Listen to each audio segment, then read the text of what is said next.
Is reproductive health an R-rated topic? Well, Meta seems to think so.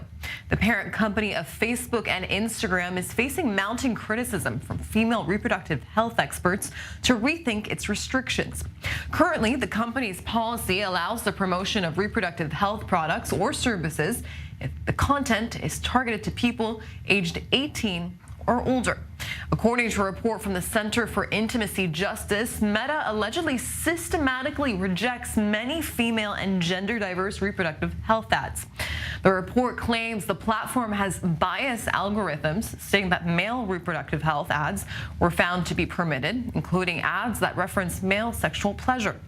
Now, Meta argues the topic of reproductive health is a sensitive one, and it has to take into account its diverse users that come from different cultures and backgrounds. And joining me now in studio is Gili Fliekop. She's the founder of the Pink Chili Agency, a Gen Z social media agency. And from Chicago, Dr. Melissa Simon. She's a reproductive and public health expert. Ladies, thank you both for joining me here today.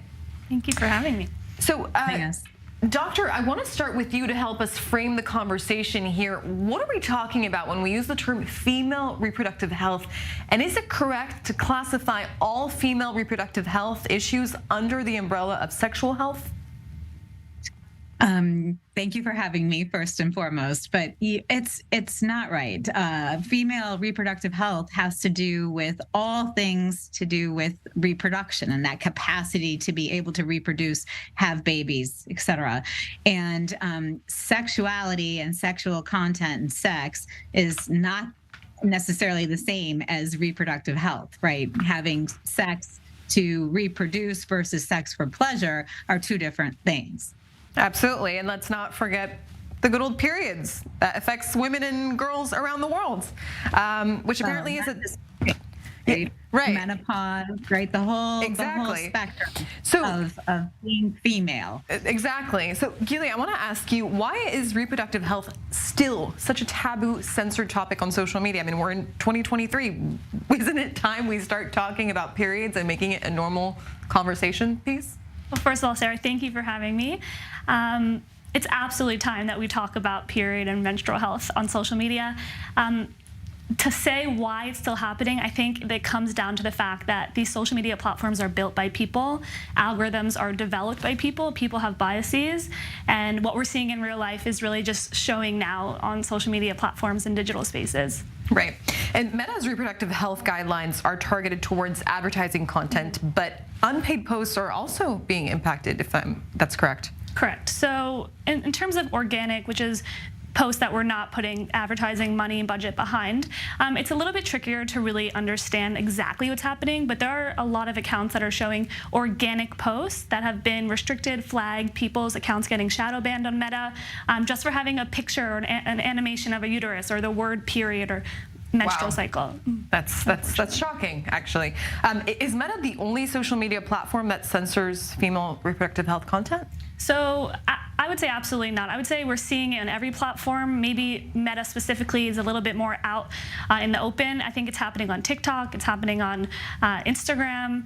We see many TikTok accounts being banned, shadow banned, their content being deleted because they're talking about reproductive health. Right. And doctor, I want to ask you this next question. How important is it for young girls to be educated about their bodies? Extremely important. What happens is education is power, and being comfortable with your body, and understanding all of the changes and the many changes, especially for the female body, that you go through over your lifetime is really important. To understand menstruation is a normal process, and to understand how to manage menstruation, how to manage pregnancy and how to prevent pregnancy, basically it's about health autonomy and understanding that this is a normal process.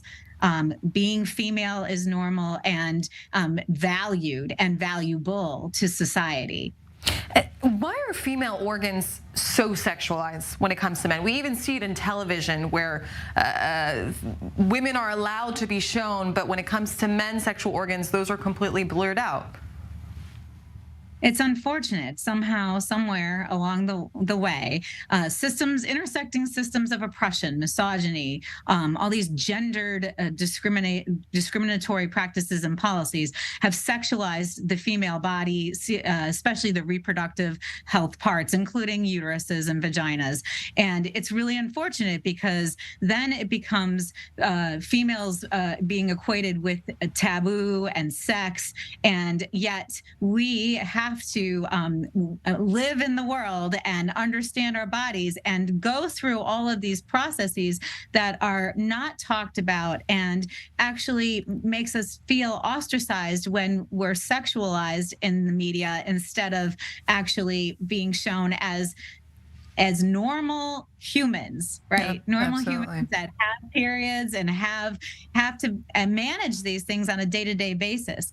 And so all of these systems of oppression and policies and practices, regardless of what country you are on this planet, actually work against females and people who show up as female in society, and makes us not feel normal, and also restricts us from access to information, and especially things like contraception, how to manage menstruation, menstrual pain, all of these things that are really important to how we function, females function in society, and able to work and thrive and contribute to our families and our communities and our society. It is unfortunate where we are today.